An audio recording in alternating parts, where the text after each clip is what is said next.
ਚਮਕੌਰ ਦੀ ਕੱਚੀ ਗੜੀ ਵਿੱਚ ਹੌਲੀ ਹੌਲੀ ਸਿੰਘ, ਘੋੜੇ, ਅਸਲਾ, ਅਸਤਰ ਸ਼ਸਤਰ ਘਟਦੇ ਜਾ ਰਹੇ ਨੇ। ਪਰ ਜੇ ਕੁਝ ਨਹੀਂ ਘਟ ਰਿਹਾ ਤਾਂ ਉਹ ਹੈ ਜੋਸ਼ ਲੜ ਮਰਨ ਦਾ। ਤੇ ਹੁਣ ਸਮਾਂ ਉਹ ਆ ਗਿਆ ਹੈ ਜਿਸ ਲਈ ਦਸਮ ਪਿਤਾ ਤਾਂ ਪਹਿਲਾਂ ਤੋਂ ਹੀ ਤਿਆਰ ਸਨ, ਪਰ ਸਿੰਘਾਂ ਲਈ ਇਹ ਸਿਖਰ ਦੀ ਨਿਸ਼ਾਨੀ ਸੀ।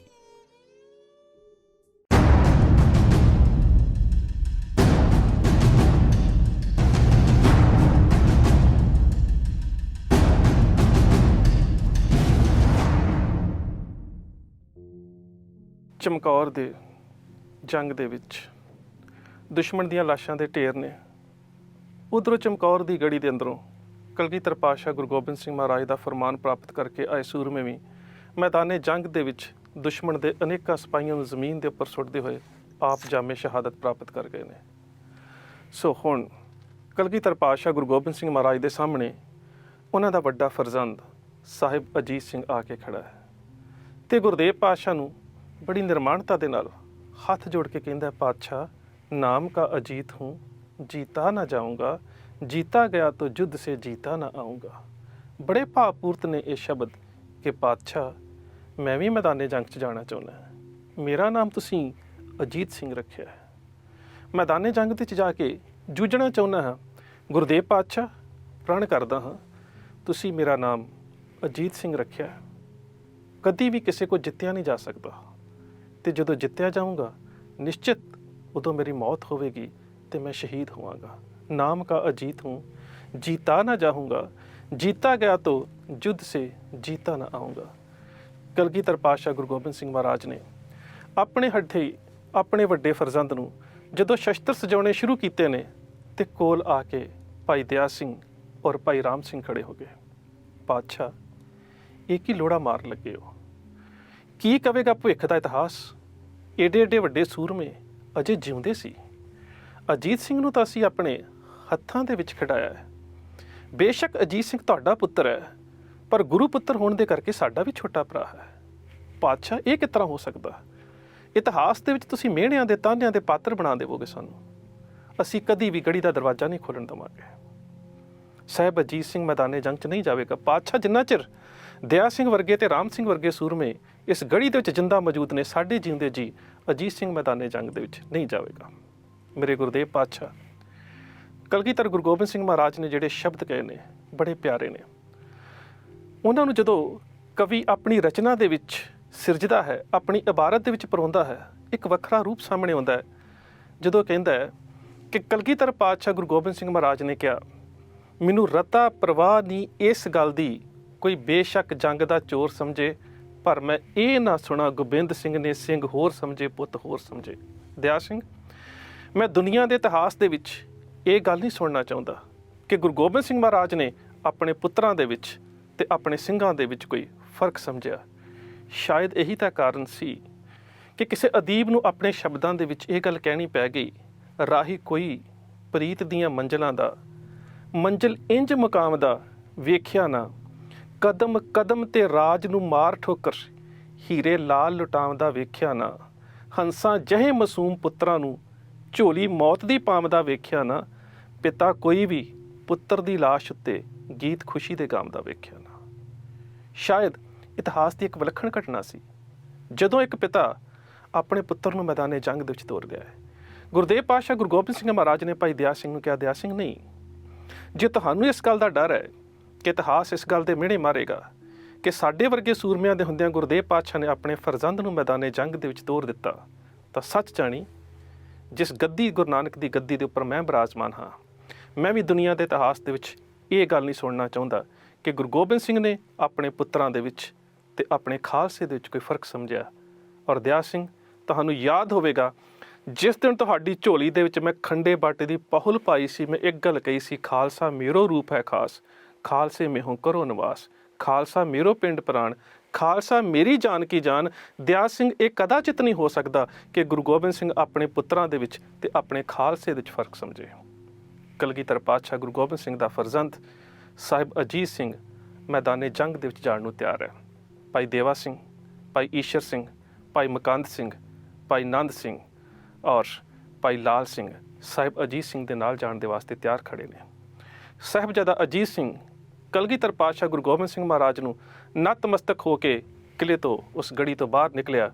ਉੱਪਰੋਂ ਕਲਗੀਧਰ ਪਾਤਸ਼ਾਹ ਗੁਰੂ ਗੋਬਿੰਦ ਸਿੰਘ ਮਹਾਰਾਜ ਨੇ ਸਾਹਿਬ ਅਜੀਤ ਸਿੰਘ ਦਾ ਮੈਦਾਨ ਖੁੱਲ੍ਹਾ ਕਰਨ ਦੇ ਵਾਸਤੇ ਮਮਟੀ ਦੇ ਉੱਪਰੋਂ ਤੀਰਾਂ ਦੀ ਝੜੀ ਲਾ ਦਿੱਤੀ। ਅਨੇਕਾਂ ਦੁਸ਼ਮਣ ਜ਼ਮੀਨ ਤੇ ਡਿੱਗੇ ਪਏ ਨੇ। ਸਾਹਿਬ ਅਜੀਤ ਸਿੰਘ ਮੈਦਾਨੇ ਜੰਗ ਦੇ ਵਿੱਚ ਗਿਆ। ਸਾਹਿਬ ਅਜੀਤ ਸਿੰਘ ਦੇ ਕਮਰ ਕੱਸੇ ਦੇ ਵਿੱਚ ਕਿਰਪਾਨ, ਮੋਢੇ ਤੇ ਕਮਾਨ, ਹੱਥ ਦੇ ਵਿੱਚ ਬਰਸ਼ੀ ਹੈ। ਇਤਿਹਾਸਕਾਰ ਕਹਿੰਦੇ ਨੇ ਕਿ ਪਹਿਲਾਂ ਸਾਹਿਬਜ਼ਾਦਾ ਅਜੀਤ ਸਿੰਘ ਨੇ ਤੀਰਾਂ ਦੇ ਨਾਲ ਕਈ ਦੁਸ਼ਮਣ ਜ਼ਮੀਨ ਦੇ ਉੱਪਰ ਵਿਛਾ ਦਿੱਤੇ।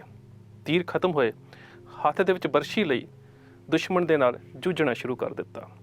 ਜਿਸ ਘੋੜੇ ਦੇ ਉੱਪਰ ਅਜੀਤ ਸਿੰਘ ਸਵਾਰ ਹੈ, ਮੈਂ ਹੈਰਾਨ ਰਹਿ ਜਾਂਦਾ ਜਦੋਂ ਮੁਸਲਮਾਨ ਕਵੀ ਹਕੀਮ ਮਿਰਜ਼ਾ ਅਲਾ ਯਾਰ ਖਾਂ ਜੋਗੀ ਉਸ ਘੋੜੇ ਦੀ ਸਿਫਤ ਕਰਦੇ ਨੇ।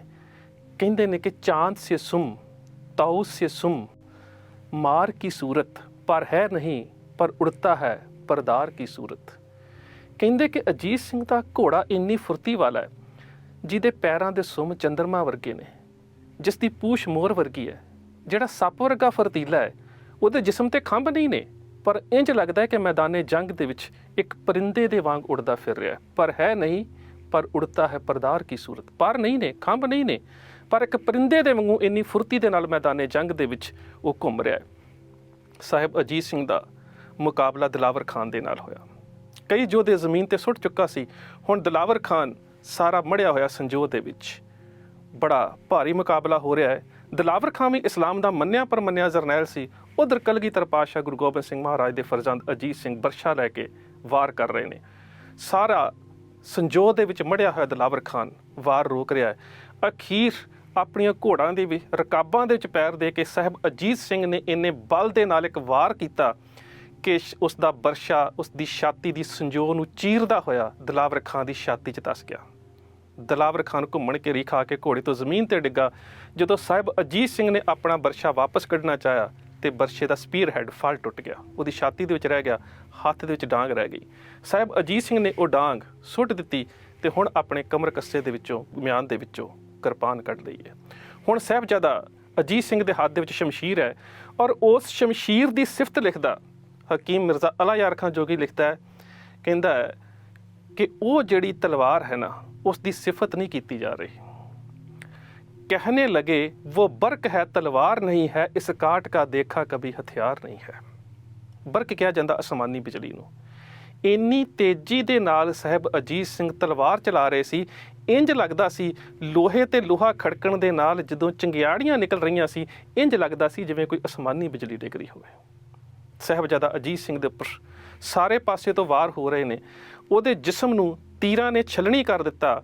ਅਖੀਰ ਸੈयद ਜਲਾਲੂਦੀਨ ਦੇ ਪੁੱਤਰੇ ਨੇ ਇੱਕ ਐਸਾ ਵਾਰ ਕੀਤਾ ਕਿ ਜ਼ਮੀਨ ਪਰ ਗਿਰੇ ਜੀਨ ਸੇ ਸਰਕਾਰ ਮੈਦਾਨ ਮੇਂ।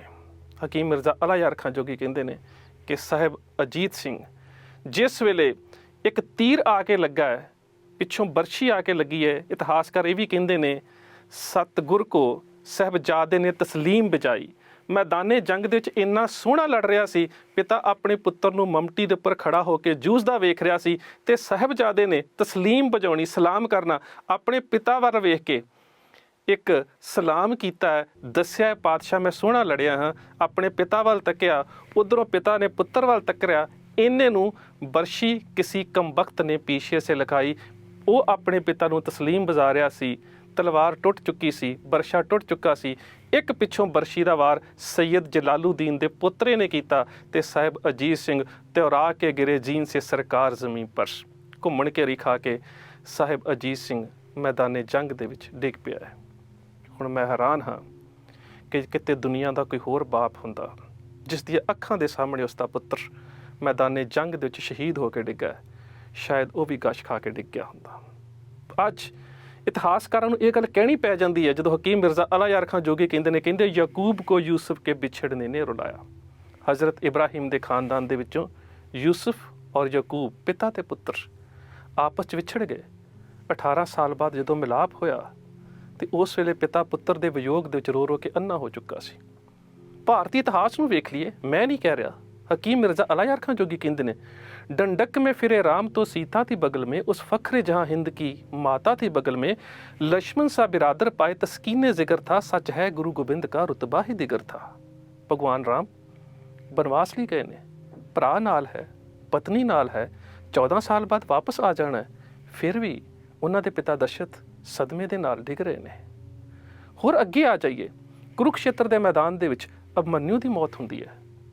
ਅਰਜੁਨ ਹਥਿਆਰ ਸੁੱਟ ਦਿੰਦਾ ਹੈ, ਨਹੀਂ ਭਗਵਾਨ ਨਹੀਂ, ਮੈਂ ਹੁਣ ਨਹੀਂ ਲੜ ਸਕਦਾ, ਮੇਰੇ ਪੁੱਤਰ ਦੀ ਲਾਸ਼ ਮੈਦਾਨੇ ਜੰਗ ਦੇ ਵਿੱਚ ਪਈ ਹੈ, ਕਿਵੇਂ ਲੜਾਂ? ਆਪਣੇ ਪੁੱਤਰ ਦੀ ਲਾਸ਼ ਨੂੰ ਤੱਕ ਕੇ ਮੈਂ ਤਾਂ ਹਥਿਆਰ ਨਹੀਂ ਚੁੱਕ ਸਕਦਾ। ਗੀਤਾ ਦਾ ਉਪਦੇਸ਼ ਦੇਣਾ ਪੈਂਦਾ ਹੈ। ਇਸੇ ਕਰਕੇ ਹਕੀਮ ਮਿਰਜ਼ਾ ਅਲਾ ਯਾਰ ਖਾਨ ਜੋਗੀ ਕਹਿੰਦੇ ਕਟਵਾ ਦੀਏ ਸ਼ਿਸ਼ ਸ਼ਾਮ ਨੇ ਗੀਤਾ ਕੋ ਸੁਨਾਕਰ। ਇਸ ਤੋਂ ਪਹਿਲੀ ਲਾਈਨ ਬੜੀ ਕਮਾਲ ਦੀ ਹੈ, ਬਾਕੀ ਹੈ ਕਨਈਆ ਤੋਂ ਨਹੀਂ ਉਸਕਾ ਪਿਸਰ ਥਾ। ਕੁਰੂਕਸ਼ੇਤਰ ਦੇ ਮੈਦਾਨ ਦੇ ਵਿੱਚ ਭਗਵਾਨ ਕ੍ਰਿਸ਼ਨ ਦੇ ਪੁੱਤਰ ਨਹੀਂ ਲੜ ਰਹੇ, ਪਰ ਅਰਜਨ ਦੇ ਮਰ ਚੁੱਕੇ ਪੁੱਤਰ ਤੋਂ ਉਪਦੇਸ਼ ਦੇਣ ਦੇ ਵਾਸਤੇ ਗੀਤਾ ਦਾ ਉਪਦੇਸ਼ ਦੇ ਕੇ ਅਰਜਨ ਨੂੰ ਹਥਿਆਰ ਚੁਕਾਏ ਜਾਂਦੇ ਨੇ, ਜਿੱਥੇ ਉਸ ਮੁਸਲਮਾਨ ਸ਼ਾਇਰ ਨੂੰ ਕਹਿਣਾ ਪੈਂਦਾ ਹੈ ਕਟਵਾ ਦੀਏ ਸ਼ਿਸ਼ ਸ਼ਾਮ ਨੇ ਗੀਤਾ ਕੋ ਸੁਨਾਕਰ। ਕਹਿੰਦਾ ਬੜੀ ਚੰਗੀ ਗੱਲ ਹੈ, ਗੀਤਾ ਦਾ ਉਪਦੇਸ਼ ਦੇ ਕੇ ਅਰਜਨ ਦੇ ਹੱਥ ਦੇ ਵਿੱਚ ਤਾਂ ਹਥਿਆਰ ਫੜਾ ਦਿੱਤੇ, ਪਰ ਦੁਨੀਆ ਦੇ ਲੋਕੋ ਮੈਨੂੰ ਇੱਕ ਗੱਲ ਦੱਸੋ, ਕੋਈ ਗੁਰੂ ਗੋਬਿੰਦ ਸਿੰਘ ਵਰਗਾ ਰਹਿਬਰ ਹੋ ਸਕਦਾ ਹੈ ਰੂਹ ਫੂਕਦੀ ਗੋਬਿੰਦ ਨੇ ਔਲਾਦ ਕਟਾ ਕਰ, ਜਿਹੜਾ ਆਪਣੀ ਕੌਮ ਦੀ ਝੋਲੀ 'ਚ ਆਪਣੇ ਪੁੱਤਰਾਂ ਦੇ ਸਿਰ ਪਾ ਦੇ? ਨਹੀਂ ਲੱਭੇਗਾ। ਇਸੇ ਕਰਕੇ ਹਕੀਮ ਮਿਰਜ਼ਾ ਅਲਾ ਯਾਰ ਖਾਨ ਨੇ ਦੁਨੀਆ ਦੇ ਧਾਰਮਿਕ ਸਾਹਿਤ ਦੇ ਅੱਗੇ ਇੱਕ ਸਵਾਲ ਖੜਾ ਕਰ ਦਿੱਤਾ ਕਿ ਜੇ ਕਿਤੇ ਦੁਨੀਆ ਦੇ ਵਿੱਚ ਗੁਰੂ ਗੋਬਿੰਦ ਸਿੰਘ ਨਾ ਹੁੰਦਾ, ਫਿਰ ਤੁਹਾਡੇ ਕੋਲ ਦੁਨੀਆ ਦੇ ਵਿੱਚ ਇੱਕ ਵੀ ਐਸੀ ਮਿਸਾਲ ਨਹੀਂ ਸੀ ਹੋਣੀ। ਕਟਵਾ ਕੇ ਪਿਸਰ ਚਾਰ ਏਕ ਆਂਸੂ ਨਾ ਗਿਰਾਇਆ, ਰੁਤਬਾ ਗੁਰੂ ਗੋਬਿੰਦ ਨੇ ਰਿਸ਼ੀਓਂ ਕਾ ਬੜਾਇਆ। ਕਿ ਕੋਈ ਰਹਿਬਰ ਆਪਣੀ ਕੌਮ ਦੀ ਝੋਲੀ 'ਚ ਆਪਣੇ ਪੁੱਤਰਾਂ ਦੇ ਸਿਰ ਵੀ ਪਾ ਸਕਦਾ ਹੈ। ਸਾਹਿਬ ਅਜੀਤ ਸਿੰਘ ਮੈਦਾਨੇ ਜੰਗ 'ਚ ਸ਼ਹੀਦ ਹੋ ਕੇ ਡਿੱਗੇ ਨੇ, ਤੇ ਮੇਰੇ ਗੁਰਦੇਵ ਪਾਤਸ਼ਾਹ ਦੀ ਜ਼ੁਬਾਨ ਤੇ ਕਿਹੜੇ ਸ਼ਬਦ ਆਏ ਨੇ, ਉਹ ਵੀ ਇੱਕ ਮੁਸਲਮਾਨ ਕਵੀ ਕਹਿੰਦਾ ਗੁਰਦੇਵ ਪਾਤਸ਼ਾਹ ਕਹਿੰਦੇ ਨੇ ਸ਼ਾਬਾਸ ਪਿਸਰ ਸ਼ਾਬਾਸ, ਖੂਬ ਲੜੇ ਹੋ, ਕਿਉਂ ਨਾ ਹੋ ਗੋਬਿੰਦ ਕੇ ਫਰਜ਼ੰਦ ਬੜੇ ਹੋ। ਬੇਟਾ ਗੁਰੂ ਗੋਬਿੰਦ ਸਿੰਘ ਦਾ ਵੱਡਾ ਪੁੱਤਰ ਹੈ, ਮਾਣ ਹੈ ਮੈਨੂੰ ਤੇਰੇ ਤੇ, ਸੱਚਮੁੱਚ ਤੂੰ ਮੈਦਾਨੇ ਜੰਗ ਦੇ ਵਿੱਚ ਇੰਜ ਹੀ ਲੜਨਾ ਸੀ। ਸਾਹਿਬ ਅਜੀਤ ਸਿੰਘ ਸ਼ਹੀਦ ਹੋਏ ਨੇ ਤੇ ਜੁਝਾਰ ਸਿੰਘ ਆ ਕੇ ਖੜੇ ਹੋ ਗਏ ਨੇ। बड़ी प्यारी बेनती की है, भाई से बिछड़ कर हमें जीना नहीं आता, खाना नहीं, सोना नहीं, पीना नहीं आता। पातशाह मैं भी मैदाने जंग 'ਚ जाना चाहुंदा। ਸਾਹਿਬ ਅਜੀਤ ਸ਼ਹੀਦ ਹੋ ਚੁੱਕੇ ਨੇ, ਮੇਰਾ ਵੱਡਾ ਵੀਰ ਸ਼ਹੀਦ ਹੋ ਚੁੱਕਾ ਹੈ, ਮੈਂ ਆਪਣੇ ਭਰਾ ਦੇ ਕਦਮਾਂ ਦੇ ਉੱਪਰ ਤੁਰਨਾ ਚਾਹੁੰਦਾ। ਤੇ ਮੇਰੇ ਗੁਰਦੇਵ ਪਾਤਸ਼ਾਹ ਗੁਰੂ ਗੋਬਿੰਦ ਸਿੰਘ ਮਹਾਰਾਜ ਨੇ ਉਸ ਵੇਲੇ ਜਿਹੜੇ ਸ਼ਬਦ ਕਹੇ ਨੇ, ਕੁਰਬਾਨ ਪਿਦਰ ਕੋ ਕੋਈ ਇਨਕਾਰ ਨਹੀਂ ਹੈ। ਬੇਟਾ ਕੁਰਬਾਨ ਜਾਨਾ ਮੈਂ ਤੇਰੇ ਤੇ, ਮੈਨੂੰ ਇਹ ਨਹੀਂ ਕਹਿਣਾ ਪਿਆ ਜੁਝਾਰ ਸਿੰਘ ਆ ਹੁਣ ਤੂੰ ਵੀ ਮੈਦਾਨੇ ਜੰਗ ਦੇ ਵਿੱਚ ਜਾਣਾ, ਬਲਕਿ ਤੂੰ ਆਪਣੇ ਆਪ ਨੂੰ ਮੈਦਾਨੇ ਜੰਗ 'ਚ ਜਾਣ ਲਈ ਆਪ ਪੇਸ਼ ਕੀਤਾ।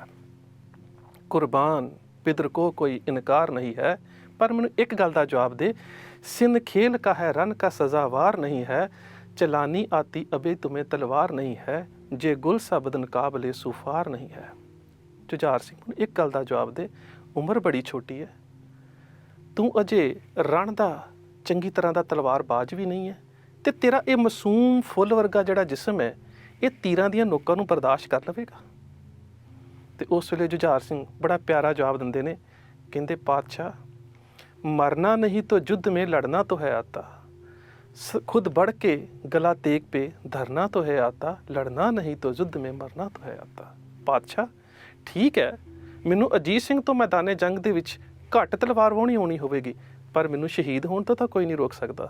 तो मेरे गुरुदेव पातशाह बड़ी प्यारी गल कहते हैं, कहते बेटा फिर मेरी एक नसीहत याद रखी, जब तीर कलेजे में लगे तो सी नहीं करना, उफ मुँह से मेरी जान कभी ना उचरना। ਜਦੋਂ ਤੇਰੀ ਛਾਤੀ 'ਚ ਆ ਕੇ ਤੀਰ ਵੱਜੇਗਾ, ਤੇਰੀ ਜ਼ੁਬਾਨ 'ਤੇ ਸੀ ਸ਼ਬਦ ਨਹੀਂ ਹੋਣਾ ਚਾਹੀਦਾ। ਜਦੋਂ ਤੇਰੀ ਗਲੇ ਦੇ ਉੱਪਰ ਆ ਕੇ ਤੇਗ ਲੱਗੇਗੀ, ਤਲਵਾਰ ਲੱਗੇਗੀ ਦੁਸ਼ਮਣ ਦੀ, ਤੂੰ ਉਫ ਸ਼ਬਦ ਨਹੀਂ ਕਹਿਣਾ। ਤੇ ਫਿਰ ਮੇਰੇ ਗੁਰਦੇਵ ਪਾਤਸ਼ਾਹ ਕਹਿੰਦੇ ਨੇ, ਲੋ ਆਓ ਬੇਟਾ ਆਓ, ਤੁਮੇ ਖੂਬ ਸਜਾ ਦੇं, छोटी सी तेग छोटी सी कलगी सजा दें, लो जाओ बेटा युद्ध में जो जौहर दिखाना, दुश्मन हो खौफ दंग रह जाए जमाना। पर मेरी एक ख्वाहिश है, ख्वाहिश बड़ी वक्री है गुरदेव पातशाह दी। कहते ने जुझार सिंह मेरी एक ख्वाहिश है तुम्हें तेग चलाते हुए देखें, हम आँख से बरशी तुम्हें खाते हुए देखें। मैं अपनियां अखां दे सामने तेनू शहीद हुंदा वेखना चाहुंदा हाँ। देते हैं हम खंजर इसे शमशीर समझना, नेजे की जगह दादा का तुम पीर समझना, बेटा तुम ही हो पंथ के बेड़े के खवैया, ले दे के तुम्ही थे मेरे गुलशन के बकैया, लो जाओ राह तकते हैं सब खुल्द में भैया, सर भेंट करो ਤਾਂ ਕਿ ਚਲੇ ਧਰਮ ਕੀ ਨਈਆ। ਆਪਣੇ ਛੁੱਟੇ ਫਰਜ਼ੰਦ ਨੂੰ ਗੁਰਦੇਵ ਪਾਤਸ਼ਾਹ ਗੁਰੂ ਗੋਬਿੰਦ ਸਿੰਘ ਮਹਾਰਾਜ ਖੁਦ ਮੈਦਾਨੇ ਜੰਗ ਦੇ ਵਿੱਚ ਤੋਰ ਰਹੇ ਨੇ। ਸਾਹਿਬ ਜੁਝਾਰ ਸਿੰਘ ਆਪਣੇ ਪਿਤਾ ਦੇ ਕੋਲੋਂ ਇਜਾਜ਼ਤ ਲੈ ਕੇ ਮੈਦਾਨੇ ਜੰਗ ਦੇ ਵਿੱਚ ਗਏ ਨੇ। ਸੱਚ ਜਾਣਿਓ, ਉਸ ਬਾਲੜੀ ਉਮਰ ਦੇ ਸਾਹਿਬ ਜੁਝਾਰ ਸਿੰਘ ਨੇ ਮੈਦਾਨੇ ਜੰਗ ਦੇ ਵਿੱਚ ਜਿਵੇਂ ਦੇ ਕਰਤੱਵ ਦਿਖਾਏ, ਇਸਲਾਮੀ ਇਤਿਹਾਸਕਾਰਾਂ ਨੂੰ ਇਹ ਗੱਲ ਲਿਖਣੀ ਪੈ ਗਈ, 10-20 को जख्मी किया, 10-20 को मारा, खलास को मारा, कभी अफलीस को मारा, गुल मच गया अदू ने, एक तिलिस्म ने 40 को मारा। ਦੁਸ਼ਮਣ ਦੇ 'ਚ ਹਾਹਾਕਾਰ ਮਚ ਗਈ ਕਿ ਇੱਕ ਛੋਟੇ ਜਿਹੇ ਬੱਚੇ ਨੇ ਸਾਡੇ 40 ਸੂਰਮੇ ਮੈਦਾਨੇ ਜੰਗ ਦੇ ਵਿੱਚ ਸੁੱਟ ਦਿੱਤੇ ਨੇ। ਲੜ ਰਿਹਾ ਸੀ ਸਾਹਿਬ ਜੁਝਾਰ ਸਿੰਘ, ਹਰ ਪਾਸੇ ਤੋਂ ਤੀਰਾਂ ਦੀ ਵਰਖਾ ਹੋ ਰਹੀ ਸੀ। ਇਤਨੇ ਮੇ ਖਦੰਗ ਆ ਕੇ ਲਗਾ ਹਾਏ ਜ਼ਿਕਰ ਮੇ, ਖਦੰਗ ਤੀਰ ਨੂੰ ਕਿਹਾ ਜਾਂਦਾ ਹੈ। इतने में खदंग आके लगा हाय जिगर में, था तीर कलेजे में जा कांटा गुलेतर में। जिस तरह एक फुੱਲ ਦੇ ਵਿੱਚੋਂ ਕੰਡਾ ਲੰਘ ਜਾਂਦਾ ਹੈ, ਉਸ ਤਰ੍ਹਾਂ ਉਸਦੇ ਜਿਸਮ ਦੇ ਵਿੱਚੋਂ ਤੀਰ ਆਰ ਪਾਰ ਹੋ ਗਿਆ ਤੇ ਔਰ ਆ ਕੇ ਗਿਰਾ ਲਖਤੇ ਜ਼ਿਗਰ ਪਰ। ਘੁੰਮਣ ਘੇਰੀ ਖਾ ਕੇ ਸਾਹਿਬ ਜੁਝਾਰ ਸਿੰਘ ਵੀ ਉੱਥੇ ਜਾ ਕੇ ਘੋੜੇ ਤੋਂ ਡਿੱਗੇ ਨੇ ਜਿੱਥੇ ਅਜੀਤ ਸਿੰਘ ਸ਼ਹੀਦ ਹੋਇਆ ਪਿਆ। ਤੇ ਔਰ ਆ ਕੇ ਗਿਰਾ ਲਖਤੇ ਜ਼ਿਗਰ ਪਰ। ਉਸ ਵਕਤ ਕਿਆ ਬਤਾਊਂ ਮੈਂ, ਕਿਆ ਗੁਜ਼ਰੀ ਹੈ ਪਿਦਰ ਪਰ। ਦੁਨੀਆ ਦੀ ਤਵਾਰੀਖ ਤੇ ਲੋਕੋ, ਉਸ ਵੇਲੇ ਪਿਤਾ ਦੇ ਉੱਪਰ ਕੀ ਬੀਤੀ ਹੋਵੇਗੀ ਜਿਸ ਦਾ ਇੱਕ ਪੁੱਤਰ ਮੈਦਾਨੇ ਜੰਗ 'ਚ ਸ਼ਹੀਦ ਪਿਆ ਸੀ ਤੇ ਉਹਦੀਆਂ ਅੱਖਾਂ ਦੇ ਸਾਹਮਣੇ ਦੂਜਾ ਪੁੱਤਰ ਜ਼ਖਮੀ ਹੋ ਕੇ ਉਸ ਭਰਾ ਦੇ ਕੋਲ ਸ਼ਹੀਦ ਹੋ ਕੇ ਡਿੱਗਣ ਲੱਗਾ ਹੈ। ਪਰ ਹਕੀਮ ਮਿਰਜ਼ਾ ਅਲਾ ਯਾਰ ਖਾਂ ਜੋਗੀ ਕਹਿੰਦੇ ਨੇ, ਮੈਂ ਹੈਰਾਨ ਰਹਿ ਗਿਆ ਜੋ ਉਸ ਮਮਟੀ ਦੇ ਵਿੱਚੋਂ ਉਸ ਦੁਨੀਆ ਦੇ ਮਹਾਨ ਪਿਤਾ ਦੀ ਆਵਾਜ਼ ਆਈ, ਪੀਓ ਪਿਆਲਾ ਪਿਰਮ ਕਾ ਸੁਮਨ ਭਏ ਅਸਵਾਰ, ਆਜ ਖਾਲਸਾ ਖਾਸ ਪਇਓ ਸਤਿਗੁਰ ਕੇ ਦਰਬਾਰ। ਇਹ ਪਾਤਸ਼ਾਹ ਤੇਰੀ ਅਮਾਨਤ ਤੈਨੂੰ ਅਦਾ ਕਰ ਦਿੱਤੀ ਹੈ। ਸਾਹਿਬ ਜੁਝਾਰ ਸਿੰਘ ਜ਼ਖਮੀ ਹੋ ਕੇ ਡਿੱਗੇ ਨੇ। ਇੱਕ ਕਾਲਪਨਿਕ ਰੂਪ ਸਿਰਜਿਆ। ਕਾਵ ਰਚਨਾ ਦਾ ਇੱਕ ਪੱਖ ਹੁੰਦਾ ਹੈ ਕਿਸੇ ਵੀ ਸ਼ਹਾਦਤ ਦੇ ਕਰਨਾਮਾਈ ਰੂਪ ਨੂੰ ਕਲਪਨਾ ਦੇ ਵਿੱਚ ਸਿਰਜਣਾ। ਹਕੀਮ ਮਿਰਜ਼ਾ ਅਲਾ ਯਾਰ ਜੋਗੀ ਨੇ ਆਪਣੀ ਕਿਤਾਬ ਗੰਜੇ ਸ਼ਹੀਦਾਂ ਦੇ ਵਿੱਚ ਜਿਹੜੀ ਉਰਦੂ ਦੀ ਰਚਨਾ ਉਹ 'ਚ ਇੱਕ ਬੜਾ ਕਾਲਪਨਿਕ ਰੂਪ ਸਿਰਜਿਆ। ਕਹਿੰਦੇ ਸਰ ਗੋਦ ਮੇ ਭਾਈ ਕਾ ਲੈ ਕੇ ਉਹ ਬੋਲੇ। ਸਾਹਿਬ ਅਜੀਤ ਸਿੰਘ ਜਿਹੜੇ ਸ਼ਹੀਦ ਹੋ ਚੁੱਕੇ ਸੀ, ਉਹਨਾਂ ਦਾ ਸਿਰ ਆਪਣੀ ਗੋਦ 'ਚ ਲੈ ਕੇ ਛੋਟਾ ਭਰਾ ਕਹਿੰਦਾ, ਇਸ ਖਾਬੇ ਗਿਰਾਂ ਸੇ ਜਰਾ ਹੁਸ਼ਿਆਰ ਤੋਂ ਹੋਲੇ। ਐ ਮੇਰੇ ਵੀਰ, ਇੱਕ ਵਾਰੀ ਅੱਖਾਂ ਖੋਲ ਕੇ ਵੇਖ ਤਾਂ ਸਹੀ, ਤੇਰਾ ਭਰਾ ਵੀ ਤੇਰੇ ਮਾਰਗ ਤੇ ਤੁਰਿਆ। ਭਾਈ ਤੁਮੇ ਅਗਰ ਗੰਜੇ ਸ਼ਹੀਦਾਂ ਕੀ ਜ਼ਮੀਂ ਹੈ ਤਾਂ ਹਮਨੇ ਵੀ ਮਰਨੇ ਕੀ ਠਾਨੀ ਜ਼ਹੀ ਹੈ। ਜੇਕਰ ਅਜੀਤ ਸਿੰਘ ਤੈਨੂੰ ਇਹ ਜਗ੍ਹਾ ਚੰਗੀ ਲੱਗੀ ਹੈ, ਤੂੰ ਸ਼ਹੀਦ ਹੋਣ ਦੇ ਵਾਸਤੇ, ਤੂੰ ਪ੍ਰਾਣ ਦੇਣ ਦੇ ਵਾਸਤੇ ਚਮਕੌਰ ਦੀ ਇਸ ਲਹੂ ਰੱਤੀ ਧਰਤੀ ਨੂੰ ਚੁਣਿਆ ਹੈ, ਤੇ ਸੱਚ ਜਾਣੀ ਮੈਂ ਵੀ ਸ਼ਹੀਦ ਹੋਣ ਦੇ ਵਾਸਤੇ ਤੇਰੇ ਕੋਲ ਆ ਗਿਆ ਹਾਂ। ਜਿਸ ਤਰ੍ਹਾਂ ਤੂੰ ਆਪਣੇ ਦਾਦੇ ਗੁਰੂ ਦੀ ਗੋਦ ਦੇ ਵਿੱਚ ਗਿਆ, ਸਾਹਿਬ ਅਜੀਤ ਸਿੰਘ ਮੈਂ ਵੀ ਤੇਰੇ ਕੋਲ ਆ ਗਿਆ। ਕਲਗੀਧਰ ਪਾਤਸ਼ਾਹ ਗੁਰੂ ਗੋਬਿੰਦ ਸਿੰਘ ਮਹਾਰਾਜ ਦੇ ਦੋਵੇਂ ਫਰਜ਼ੰਦ ਮੈਦਾਨੇ ਜੰਗ ਦੇ ਵਿੱਚ ਸ਼ਹਾਦਤ ਪ੍ਰਾਪਤ ਕਰ ਗਏ, ਜਿਸ ਦਾ ਜ਼ਿਕਰ ਕਰਦੇ ਕਲਗੀਧਰ ਪਾਤਸ਼ਾਹ ਔਰੰਗਜ਼ੇਬ ਨੂੰ ਕਹਿੰਦੇ ਨੇ, ਚੀਹਾਂ ਸ਼ੁੱਧ ਕੇ ਕੀ ਹੋ ਗਿਆ, ਬਚ ਗਾ ਕੁਸ਼ਤਾਂ ਚਾਰ, ਮੇਰੇ 4 ਪੁੱਤਰ ਸ਼ਹੀਦ ਹੋ ਗਏ ਕਿ ਬਾਕੀ ਬਿਮਾਨ ਦਸਤ ਪੇਚੀ ਦਾ ਮਾਰ, ਮੇਰਾ ਖਾਲਸਾ ਜਿਉਂਦਾ ਹੈ। ਕਲਗੀਧਰ ਪਾਤਸ਼ਾਹ ਗੁਰੂ ਗੋਬਿੰਦ ਸਿੰਘ ਮਹਾਰਾਜ ਦੇ ਪੁੱਤਰ ਮੈਦਾਨੇ ਜੰਗ 'ਚ ਸ਼ਹੀਦ ਪਏ ਨੇ ਤੇ ਉਸ ਵੇਲੇ ਇਤਿਹਾਸਕਾਰ ਕਹਿੰਦੇ ਨੇ ਗੁਰਦੇਵ ਪਾਤਸ਼ਾਹ ਨੇ ਆਪਣੀ ਸੰਜੋਤ ਸਜਾਉਣੀ ਤੇ ਸ਼ਸਤਰ ਪਹਿਨਣੇ ਸ਼ੁਰੂ ਕੀਤੇ। ਗੁਰਦੇਵ ਪਾਤਸ਼ਾਹ ਤਿਆਰੀ ਦੇ ਵਿੱਚ ਨੇ ਮੈਦਾਨੇ ਜੰਗ ਦੇ ਵਿੱਚ। ਜਿਹੜਾ ਉਹਨਾਂ ਦੀ ਤਿਆਰੀ ਦਾ, ਉਹਨਾਂ ਦੇ ਉਸ ਮੈਦਾਨੇ ਜੰਗ 'ਚ ਜਾਣ ਦਾ, ਉਹਨਾਂ ਦੇ ਸ਼ਸਤਰ ਤੇ ਅਸਤਰ ਪਹਿਨਣ ਦਾ, ਆਪਣੀ ਸੰਜੋਗ ਨੂੰ ਧਾਰਨ ਕਰਨ ਦਾ ਜਿਹੜਾ ਇੱਕ ਵੀਰ ਰਸੀ ਨਕਸ਼ਾ ਕਰਤਾਰ ਸਿੰਘ ਬਲੱਗਣ ਹੋਣਾ ਨੇ ਸਿਰਜਿਆ, ਬੜਾ ਵਿਲੱਖਣ ਹੈ। ਉਹ ਕਹਿੰਦੇ ਨੇ, ਆਇਆ ਰੋਹ ਵਿੱਚ ਪੁਤਲਾ ਸਰਬਲੋ ਦਾ, ਉਹਦੀ ਵੀਰਤਾ ਅਣਖ ਵਿਖਾਉਣ ਲੱਗੀ, ਤੀਰਾਂ ਉਹਦਿਆਂ ਗਿੱਠ ਜੀਪ ਕੱਢੀ, ਧਰਤੀ ਕੰਬ ਕੇ ਹੋ ਹੈਰਾਨ ਲੱਗੀ, ਲਾਟਾਂ ਉਹ ਨਿਕਲੀਆਂ ਉਹਦੇ ਨੇਤਰਾਂ 'ਚੋਂ, ਫੌਜਾਂ ਵਿੱਚ ਤੜਥੱਲੀਆਂ ਪੈ ਗਈਆਂ, ਉਹਦੀ ਕਲਗੀ 'ਚੋਂ ਬਿਜਲੀ ਜਹੀ ਲਿਸ਼ਕੀ, ਮੋਢੀ ਉਸ ਦੀ ਖੱਲੀਆਂ ਪੈ ਗਈਆਂ, ਸ਼ੁਕੀ ਵਾਂਗ ਦਮੂਹੀ ਦੇ ਤੇਗ ਉਹਦੀ ਵੱਟ ਵਿੱਚ ਮਿਆਨ ਦੇ ਖਾਣ ਲੱਗੀ, ਨੀਲਾ ਹਿਣਕਿਆ ਬਾਜ ਨੇ ਖੰਭ ਛੰਡੇ, ਧਰਤੀ ਕੰਬ ਕੇ ਹੋ ਹੈਰਾਨ ਲੱਗੀ। ਕਲਗੀਧਰ ਪਾਤਸ਼ਾਹ ਗੁਰੂ ਗੋਬਿੰਦ ਸਿੰਘ ਮਹਾਰਾਜ ਮੈਦਾਨੇ ਜੰਗ ਦੇ ਵਿੱਚ ਜਾਣ ਦੀ ਤਿਆਰੀ ਦੇ ਵਿੱਚ ਨੇ। ਦਇਆ ਸਿੰਘ ਸਾਹਮਣੇ ਆ ਕੇ ਖੜੇ ਹੋ ਗਏ, ਪਾਤਸ਼ਾਹ ਇਹ ਕਿਵੇਂ ਹੋ ਸਕਦਾ ਹੈ, ਤੁਸੀਂ ਮੈਦਾਨੇ ਜੰਗ ਦੇ ਵਿੱਚ ਨਹੀਂ ਜਾ ਸਕਦੇ। ਗੁਰਦੇਵ ਪਾਤਸ਼ਾਹ ਕਹਿੰਦੇ ਨੇ, ਦਇਆ ਸਿੰਘ ਇਹ ਕਿਵੇਂ ਹੋ ਸਕਦਾ ਹੈ ਕਿ ਤੁਸੀਂ ਮੈਨੂੰ ਰੋਕ ਸਕਦੇ ਹੋ। ਮੇਰੇ ਨਾਲ ਦੇ ਸਾਥੀ, ਮੇਰੇ ਸਿੰਘ, ਮੇਰੇ ਫਰਜ਼ੰਦ ਮੈਦਾਨੇ ਜੰਗ 'ਚ ਸ਼ਹੀਦ ਪਏ ਨੇ, ਇਹ ਕਿਵੇਂ ਹੋ ਸਕਦਾ ਕਿ ਤੁਸੀਂ ਗੁਰੂ ਗੋਬਿੰਦ ਸਿੰਘ ਨੂੰ ਰੋਕ ਸਕਦੇ ਹੋ। ਉਸ ਵੇਲੇ ਭਾਈ ਦਇਆ ਸਿੰਘ ਨੇ ਯਾਦ ਕਰਾਇਆ, ਪਾਤਸ਼ਾਹ ਤੁਹਾਨੂੰ ਯਾਦ ਹੈ, ਜੇ ਤੁਸੀਂ ਮੇਰੀ ਬੇਨਤੀ ਨੂੰ ਪ੍ਰਵਾਨ ਨਹੀਂ ਕਰਨਾ ਤੇ ਤੁਹਾਨੂੰ ਯਾਦ ਹੈ ਅਸੀਂ ਹੁਕਮ ਦੇਣ ਦੀ ਸਮਰੱਥਾ ਰੱਖਦੇ ਹਾਂ। ਪਾਤਸ਼ਾਹ ਕਹਿੰਦੇ, ਦਇਆ ਸਿੰਘ ਕੀ ਤੁਸੀਂ ਹੁਣ ਗੁਰੂ ਨੂੰ ਹੁਕਮ ਦੇਵੋਗੇ।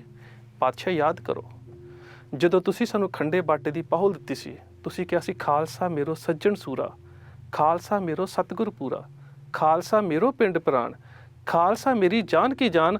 ਤੁਸੀਂ ਪੰਜਾਂ ਨੂੰ ਖੰਡੇ ਬਾਟੇ ਦੀ ਪਾਹੁਲ ਦੇ ਕੇ ਇੱਕ ਗੱਲ ਕਹੀ ਸੀ, ਮੋਹੇ ਬੇਨਤੀ ਪਾਚਨ ਆਗੇ ਹਮ ਸੇਵਕ ਤੁਮ ਸਤਿਗੁਰ ਲਾਗੇ, ਜਿਮ ਤਿਮ ਸਿਆਰ ਤੇ ਸਿੰਘ ਭਏ ਹੈ, ਅੰਮ੍ਰਿਤ ਛਕ ਕੇ ਤਿਆਰ ਹੋਏ ਹੈ, ਤਿੰਨ ਮਮ ਦਾਸ ਪਰ ਕਿਰਪਾ ਕੀਜੇ, ਖੈਰ ਪਾਹੁਲ ਕੀ ਦਾਸ ਕੋ ਦੀਜੇ। ਪਾਤਸ਼ਾਹ ਤੁਸੀਂ ਕਿਹਾ ਸੀ ਕਿ ਮੈਂ ਹੁਣ ਤੁਹਾਡਾ ਚੇਲਾ ਹਾਂ, ਤੁਸੀਂ ਪੰਜਾਂ ਦੇ ਰੂਪ 'ਚ ਮੇਰੇ ਗੁਰੂ ਹੋ। ਪਾਤਸ਼ਾਹ ਜੇ ਤੁਸੀਂ ਮੇਰੀ ਬੇਨਤੀ ਸਵੀਕਾਰ ਨਹੀਂ ਕਰਦੇ ਤੇ ਅਸੀਂ ਪੰਜਾਂ ਦੇ ਰੂਪ ਦੇ ਵਿੱਚ ਤੁਹਾਨੂੰ ਹੁਕਮ ਦੇ ਕੇ ਕਹਿੰਦੇ ਹਾਂ ਕਿ ਤੁਸੀਂ ਗੜੀ ਨੂੰ ਨਿਕਲ ਜਾਓ ਛੱਡ ਕੇ।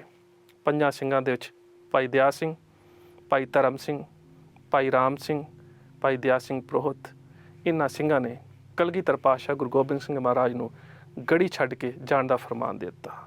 ਪਾਤਸ਼ਾਹ ਦੇ ਵਿੱਚ ਤੇ ਇਹਨਾਂ ਸਿੰਘਾਂ ਦੇ ਵਿੱਚ ਬੜੀ ਲੰਬੀ ਵਾਰਤਾਲਾਪ ਹੋਈ ਹੈ, ਪਰ ਦਇਆ ਸਿੰਘ ਨੇ ਇਹ ਗੱਲ ਕਹਿ ਕੇ ਗੁਰਦੇਵ ਪਾਤਸ਼ਾਹ ਦੇ ਕੋਲੋਂ ਗੜੀ ਛਡਾਉਣ ਦੀ ਇਜਾਜ਼ਤ ਲੈ ਗਈ ਕਿ ਪਾਤਸ਼ਾਹ ਜੇਕਰ ਅਸੀਂ ਜੱਗ ਵਿੱਚ ਰਹੇ ਜਿਉਂਦੇ, ਪਾਸਾ ਅਸੀਂ ਕੋਈ ਜੱਗ ਦਾ ਥੰਮਣਾ ਨਹੀਂ, ਪਰ ਜੇ ਤੂੰ ਨਾ ਰਿਹਾ ਦਸ਼ਮੇਸ਼ ਦੁੱਲੇ, ਗੁਰੂ ਗੋਬਿੰਦ ਸਿੰਘ ਮੁੜ ਕੇ ਹੋਰ ਜੰਮਣਾ ਨਹੀਂ। ਪਾਤਸ਼ਾਹ ਜੇਕਰ ਅਸੀਂ ਇੱਥੇ ਸ਼ਹੀਦ ਹੋ ਵੀ ਗਏ ਤੇ ਤੁਸੀਂ ਸਾਡੇ ਵਰਗੇ ਲੱਖਾਂ ਪੈਦਾ ਕਰ ਸਕਦੇ ਹੋ ਖੰਡੇ ਬਾਟੇ ਦੀ ਪਹੁਲ ਦੇ ਕੇ, ਅੰਮ੍ਰਿਤ ਛਕਾ ਕੇ, ਪਰ ਪਾਤਸ਼ਾਹ ਜੇ ਤੁਸੀਂ ਨਾ ਰਹੇ ਤਾਂ ਕਿਸੇ ਦੇ ਵਿੱਚ ਹਿੰਮਤ ਨਹੀਂ, ਕਿਸੇ 'ਚ ਜੁਰਤ ਨਹੀਂ, ਕਿਸੇ ਦਾ ਇਖਲਾਕ ਇਸ ਮਿਆਰ ਦਾ ਨਹੀਂ ਹੈ ਕਿ ਉਹ ਇੱਕ ਗੁਰੂ ਗੋਬਿੰਦ ਸਿੰਘ ਪੈਦਾ ਕਰ ਸਕੇ। ਸੋ ਪਾਤਸ਼ਾਹ ਇਹ ਸਾਡੀ ਤੁਹਾਨੂੰ ਗੁਜ਼ਾਰਿਸ਼ ਹੈ, ਖਾਲਸਾ ਪੰਥ ਦਾ ਹੁਕਮ ਹੈ, ਤੁਸੀਂ ਇੱਥੋਂ ਨਿਕਲ ਜਾਓ। ਕਲਗੀਧਰ ਪਾਤਸ਼ਾਹ ਗੁਰੂ ਗੋਬਿੰਦ ਸਿੰਘ ਮਹਾਰਾਜ ਉਸੇ ਵੇਲੇ ਆਪਣੀ ਕਲਗੀ ਜ਼ਿਗਾ ਸ਼ਾਹੀ ਬਸਤਰ ਸਜਾ ਦਿੱਤੇ ਭਾਈ ਸੰਗਤ ਸਿੰਘ ਦੇ ਜਿਸਮ ਦੇ ਉੱਪਰ, ਤੇ ਆਪ ਹੁਕਮ ਮੰਨਦੇ ਹੋਏ ਕਲਗੀਧਰ ਪਾਤਸ਼ਾਹ ਗੁਰੂ ਗੋਬਿੰਦ ਸਿੰਘ ਮਹਾਰਾਜ ਚਮਕੌਰ ਦੀ ਗੜੀ ਨੂੰ ਛੱਡ ਕੇ ਨਿਕਲ ਗਏ। ਇਹ ਉਹ ਮਰਦਾਂ ਵਾਲਾ ਮਾਈ ਸੀ ਜਿਸ ਮਰਦ ਅਗਮੜੇ ਦੇ ਬਾਰੇ ਦੁਨੀਆ ਦੀ ਤਵਾਰੀਖ ਜਦੋਂ ਇਸ ਘਟਨਾ ਨੂੰ ਲਿਖਦੀ ਹੈ ਕਿ ਗੁਰਦੇਵ ਪਾਤਸ਼ਾਹ ਗੁਰੂ ਗੋਬਿੰਦ ਸਿੰਘ ਮਹਾਰਾਜ ਨੇ ਦੁਨੀਆ ਦੇ ਇਤਿਹਾਸ ਦੇ ਵਿੱਚ ਇਹ ਸ਼ਬਦ ਲਿਖਣ ਦੇ ਵਾਸਤੇ ਕਿਸੇ ਅਦੀਬ ਦੀ ਕਲਮ ਨੂੰ ਜਗ੍ਹਾ ਨਹੀਂ ਦਿੱਤੀ ਕਿ ਜਿਹੜੀ ਦੁਨੀਆ ਦੀ ਕਲਮ ਇਹ ਗੱਲ ਕਹਿ ਸਕੇ ਕਿ ਦਇਆ ਸਿੰਘਾ ਮੇਰੀ ਇੱਕ ਗੱਲ ਧਿਆਨ ਦੇ ਨਾਲ ਸੁਣ ਲਈ ਕਿ ਮੈਨੂੰ ਰਤਾ ਪਰਵਾਹ ਨਹੀਂ ਇਸ ਗੱਲ ਦੀ, ਕੋਈ ਬੇਸ਼ੱਕ ਜੰਗ ਦਾ ਚੋਰ ਸਮਝੇ, ਪਰ ਮੈਂ ਇਹ ਨਾ ਸੁਣਾ ਗੋਬਿੰਦ ਸਿੰਘ ਨੇ ਸਿੰਘ ਹੋਰ ਸਮਝੇ ਤੇ ਪੁੱਤ ਹੋਰ ਸਮਝੇ, ਮੈਂ ਪੰਥ ਦੇ ਵਿੱਚ ਤੇ ਪੁੱਤਾਂ ਦੇ 'ਚ ਬਖੇੜਾ ਨਹੀਂ ਪਾ ਸਕਦਾ।